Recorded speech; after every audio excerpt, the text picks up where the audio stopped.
Título: Fetichismo, 1927. Iniciaremos pela nota do editor inglês.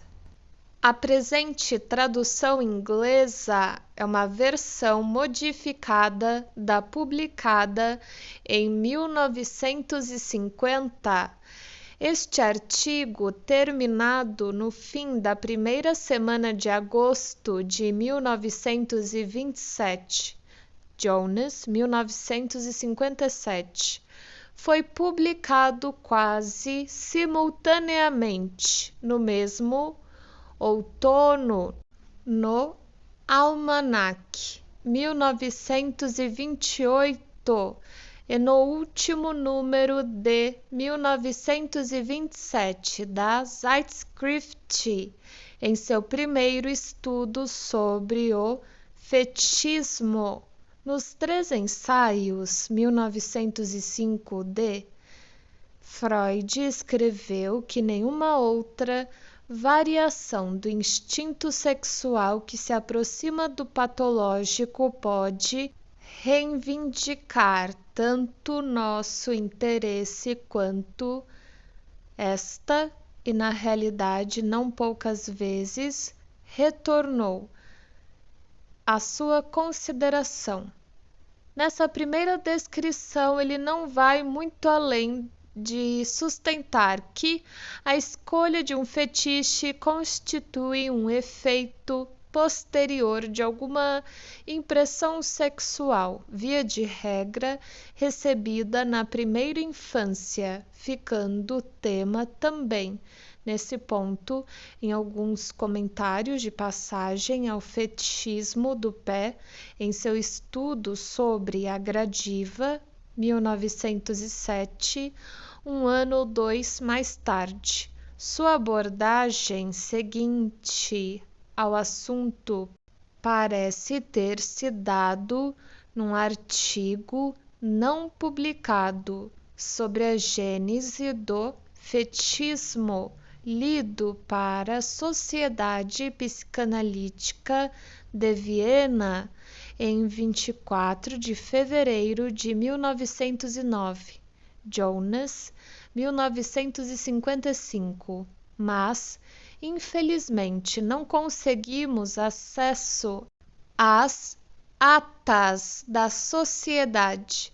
Nessa ocasião, preparava a Análise do Homem dos Ratos, 1909 para publicação, e nela mencionou um novo ponto, travessão, a vinculação do fetichismo com o prazer em cheirar, travessão, que ampliou em nota de rodapé acrescentada aos 3 ensaios em sua segunda edição, de 1910.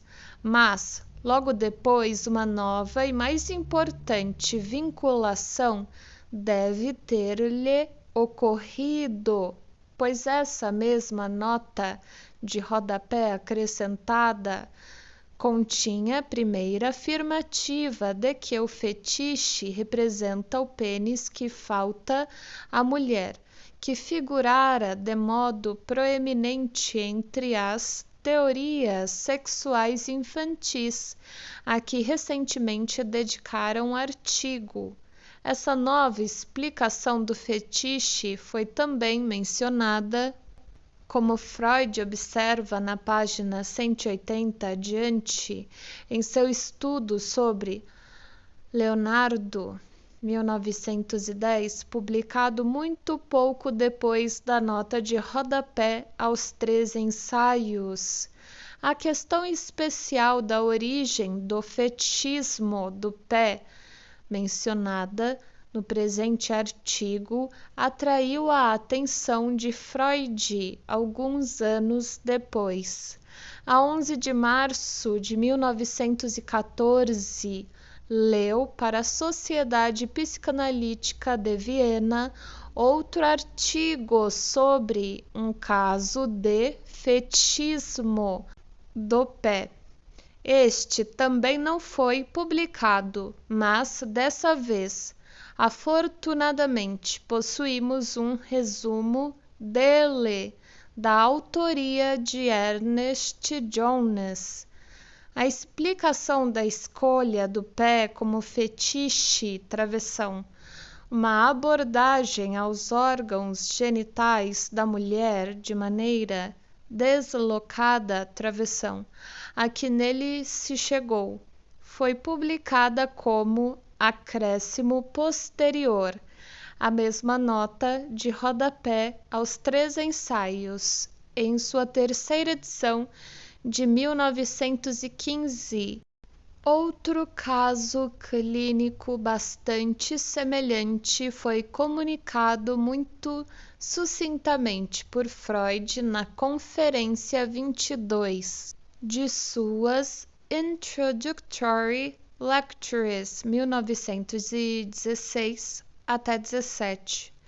Entretanto, embora o presente artigo seja importante enquanto reunião e ampliação das primeiras opiniões de Freud sobre o fetichismo, seu principal interesse reside numa direção muito diferente, isto é, no novo desenvolvimento metapsicológico que introduz.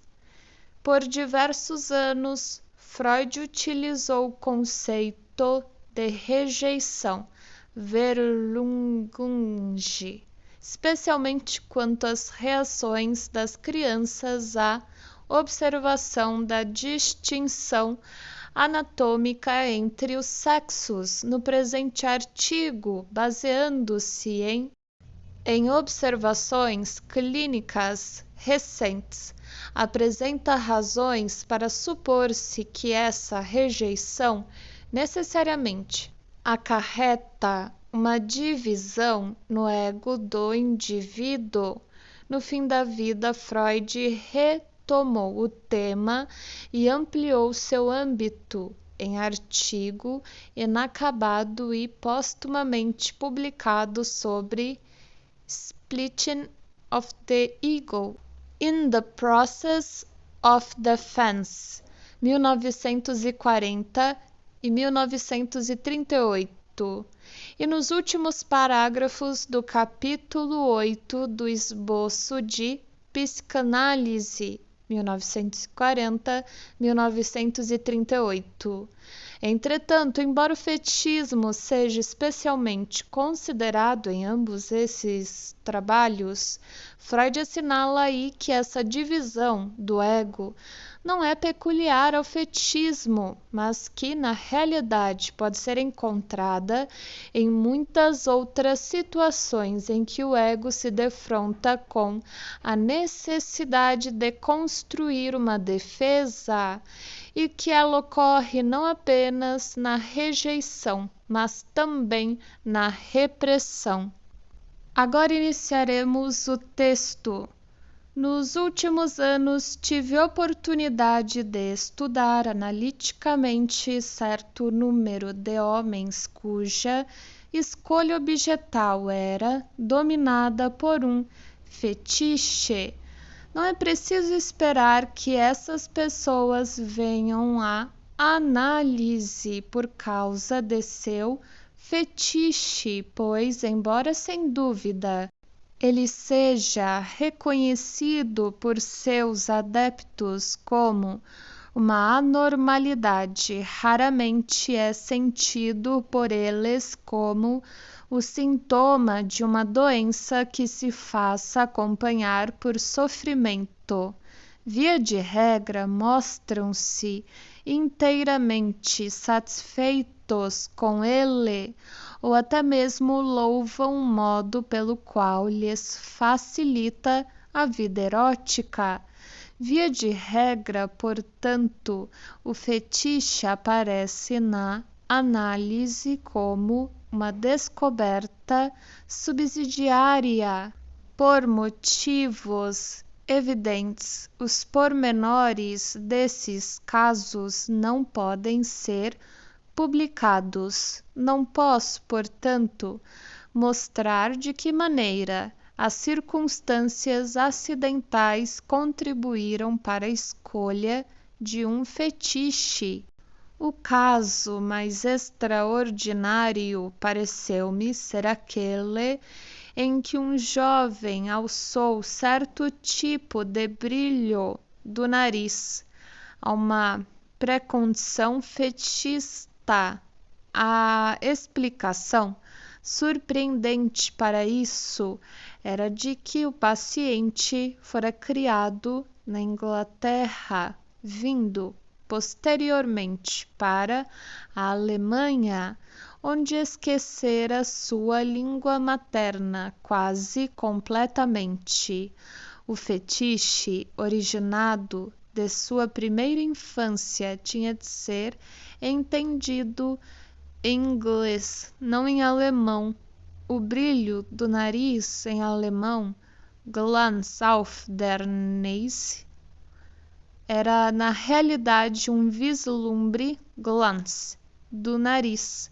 O nariz constituía assim o fetiche que incidentalmente ele dotara a sua vontade do brilho luminoso que não era perceptível a outros. Em todos os casos, o significado e o propósito do fetiche demonstraram na análise serem os mesmos. Ele se revelou de modo tão natural e me pareceu tão compelativo que me sinto preparado para esperar a mesma solução em todos os casos de fetichismo. Ao enunciar agora que o fetiche é um substituto para o pênis, de certo, criarei um desapontamento, de maneira que me apresso a acrescentar que não é um substituto para qualquer pênis ocasional, e sim para um pênis específico e muito especial, que foi extremamente importante na primeira infância, mas posteriormente perdido. Isso equivale a dizer que, normalmente, deveria ter sido abandonado. O fetiche, porém, se destina exatamente a preservá-lo da extinção. Para expressá-lo de modo mais simples, o fetiche é um substituto do pênis da mulher, da mãe, em que o menininho outrora acreditou e que travessão, por razões que nos são familiares, travessão não deseja abandonar. O que sucedeu, portanto, foi que o menino se recusou a tomar conhecimento do fato de ter percebido que a mulher não tem pênis. Não, isso não podia ser verdade, pois se uma mulher tinha sido castrada, então sua própria posse de um pênis estava em perigo, e contra isso ergueu-se em revolta a parte de seu narcisismo que a natureza, como precaução, vinculou a esse órgão específico. Na vida posterior, um homem adulto talvez possa experimentar um pânico semelhante quando se eleva o clamor de que o trono e o altar correm perigo, e consequências ilógicas semelhantes decorrerão disso. Se não estou equivocado, Laforgue, nesse caso, diria que o menino escotomiza sua percepção da falta de pênis da mulher. Um termo técnico novo se justifica quando descreve um fato novo ou lhe dá ênfase. Nesse caso, não é assim. A mais antiga palavra de nossa terminologia psicanalítica repressão, já se relaciona com esse processo patológico.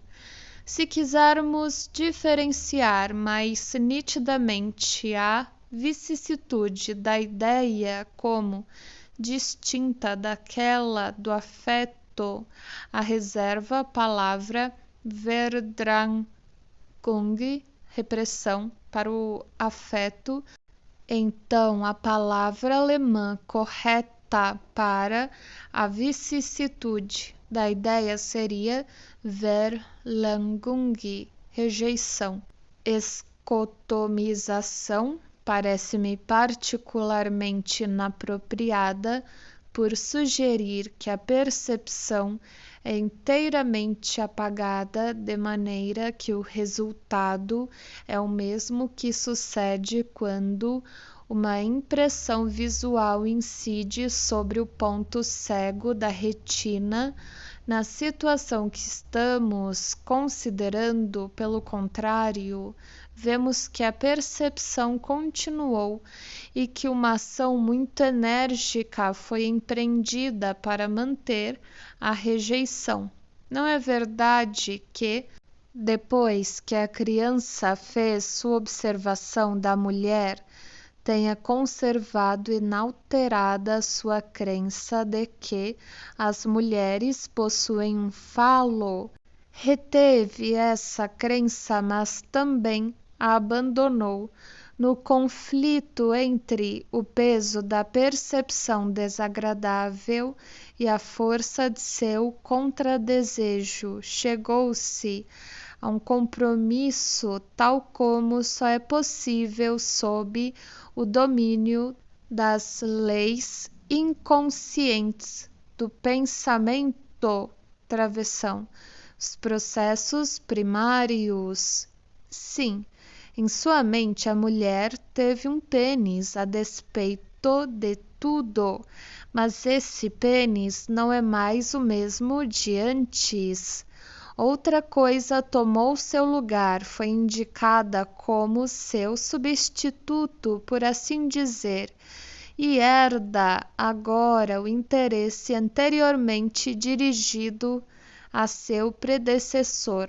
Mas esse interesse sofre também um aumento extraordinário, pois o horror da castração ergueu um monumento a si próprio na criação desse substituto. Ademais, uma aversão que nunca se acha ausente em fetichista algum aos órgãos genitais femininos reais permanece um estigma indelebível da repressão que se efetuou. Podemos perceber agora aquilo que o fetiche consegue e aquilo que o mantém. Permanece um indício do triunfo sobre a ameaça de castração e uma proteção contra ela também salva o fetichista de se tornar homossexual, dotando as mulheres da característica que as torna toleráveis como objetos sexuais. Na vida posterior, o fetichista sente desfrutar de ainda outra vantagem de seu substituto de um órgão genital. O significado do fetiche não é conhecido por outras pessoas, de modo que não é retirado do fetichista. É facilmente acessível e pode prontamente conseguir a satisfação sexual ligada a ele. Aquilo pelo qual os outros homens têm de implorar e se esforçar por ter tido pelo fetichista sem qualquer dificuldade. Provavelmente, a nenhum indivíduo humano do sexo masculino é poupado o susto da castração à vista de um órgão genital feminino, porque algumas pessoas se tornam homossexuais em consequência dessa impressão, ao passo que outras as desviam pela criação de um fetiche e a grande maioria a supera. Francamente, não somos capazes de explicar. É possível que entre todos os fatores em ação, ainda não conheçamos os decisivos para os raros resultados patológicos. Temos de nos contentar se pudermos explicar o que aconteceu e deixar atualmente de lado a tarefa de explicar por que algo não aconteceu. Esperar-se-ia que os órgãos ou objetos escolhidos como substitutos para o falo ausente da mulher fossem tais que aparecessem como símbolos do pênis, também sob outros aspectos. Isso pode acontecer com bastante frequência, mas certamente não constitui fator decisivo. Antes, parece que, quando o fetiche é substituído, ocorre certo processo que faz lembrar a interrupção da memória na amnésia traumática. Como nesse último caso o interesse do indivíduo se interrompe a meio caminho, por assim dizer, é como se a última impressão antes da estranha e traumática fosse retida como fetiche. Assim, o pé ou sapato devem sua preferência como fetiche, travessão, ou parte dela, travessão. A circunstância de um menino inquisitivo espiar os órgãos genitais da mulher a partir de baixo das pernas para cima, peles e veludo, como por longo tempo se suspeitou, constituem uma fixação da visão dos pelos púbicos que deveria ter sido seguida pela ansiada visão do membro feminino, peças de roupa interior que tão frequentemente são escolhidas como fetiche, cristalizam momento de se despir. O último momento em que a mulher ainda podia ser encarada como fálica, não sustento, porém, ser invariavelmente possível descobrir com certeza o modo como o fetiche foi determinado. Uma investigação do fetichismo é calorosamente recomendada a quem quer que ainda duvide da existência do complexo de castração, ou que ainda possa acreditar que o susto à vista do órgão genital feminino possua outro fundamento, tal como, por exemplo, que ele derive de uma suposta rememoração do trauma do nascimento.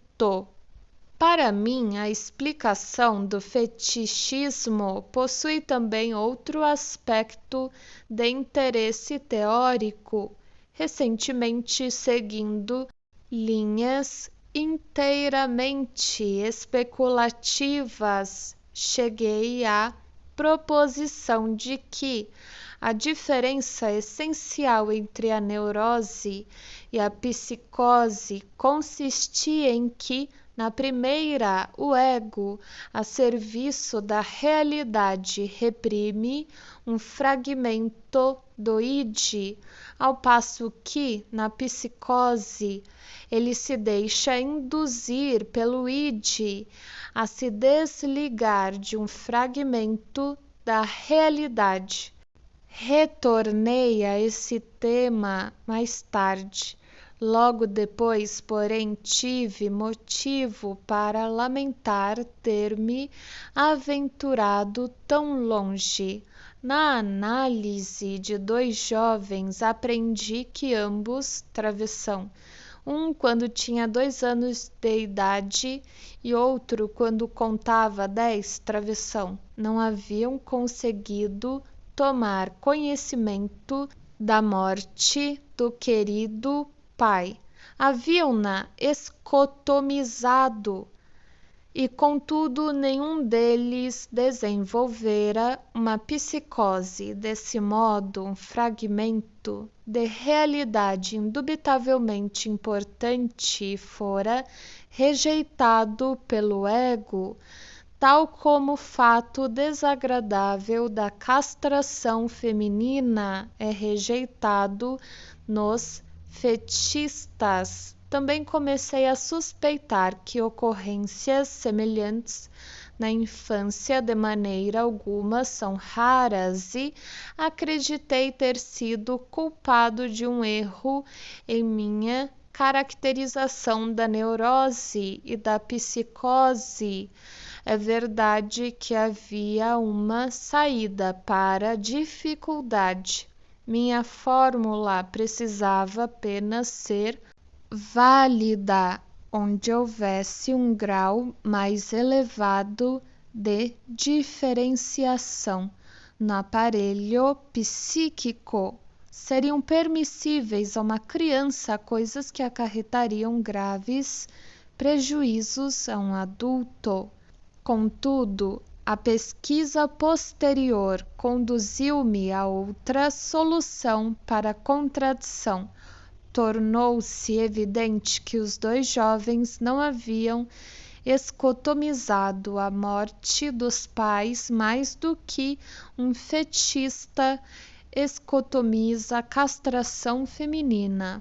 Fora apenas uma determinada corrente em sua vida mental que não reconhecera a morte daqueles. Havia outra corrente que se dava plena conta desse fato.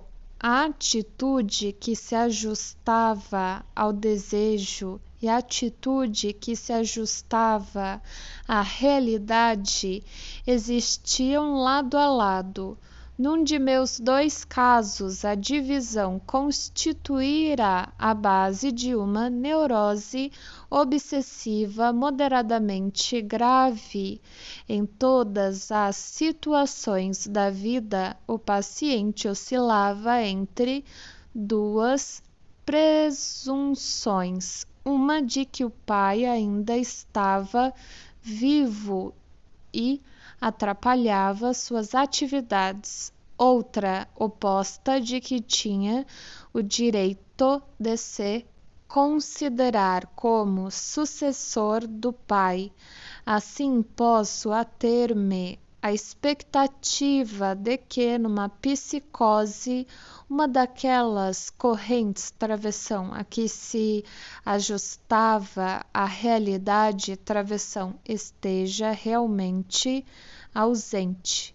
Retornando à minha descrição do fetichismo, posso dizer que existem muitas provas adicionais e de peso quanto à atitude dividida dos fetichistas para com o tema da castração feminina em casos bastante sutis. Tanto a rejeição quanto a afirmação da castração encontram caminho na construção do próprio fetiche.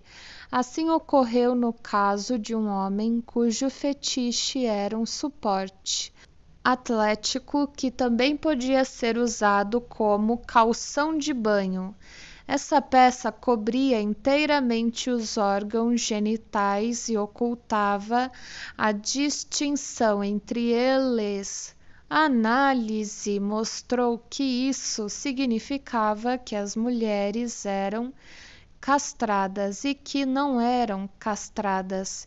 Isso também permitiu a hipótese de que os homens eram castrados, porque todas essas possibilidades podiam ser igualmente bem ocultas sob o suporte travessão, cujo primeiro rudimento em sua infância fora a folha de parreira de uma estátua.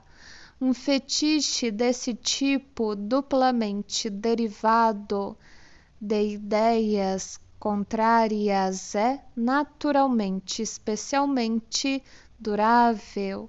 Em outros casos, a atitude dividida se mostra naquilo que o fetichista faz com o fetiche, seja em realidade ou em sua imaginação. Assinalar que ele o reverencia não é tudo. Em muitos casos, trata-o de maneira obviamente equivalente a uma representação da castração. Isso acontece particularmente caso ele tenha desenvolvido uma forte identificação com o pai e desempenha o papel deste último, pois foi a este que, em criança, atribuiu a castração da mulher. A afeição e hostilidade no tratamento do fetiche travessão que correm paralelas com a rejeição e o reconhecimento da castração travessão estão mescladas em proporções desiguais em casos diferentes, de maneira que uma ou outra seja mais facilmente identificável. Parecemos aqui aproximar-nos de uma compreensão, ainda que remota, do comportamento do coupeur de Nates. Nele, a necessidade de executar a castração, que ele mesmo rejeita, veio para o primeiro plano. Sua ação contém em si própria as duas asserções mutuamente incompatíveis. A mulher ainda tem um pênis e meu pai castrou a mulher. Outra variante que também constitui um paralelo ao fetichismo na psicologia social poderia ser encontrada no costume chinês de mutilar o pé feminino e depois disso reverenciá-lo como um fetiche. Parece algo como se o homem chinês quisesse agradecer à mulher por se ter submetido a ser castrada. Em conclusão, podemos dizer que o protótipo normal dos fetiches é um pênis de homem, assim como o protótipo normal de órgãos inferiores é o pequeno pênis real de uma mulher, o clitóris.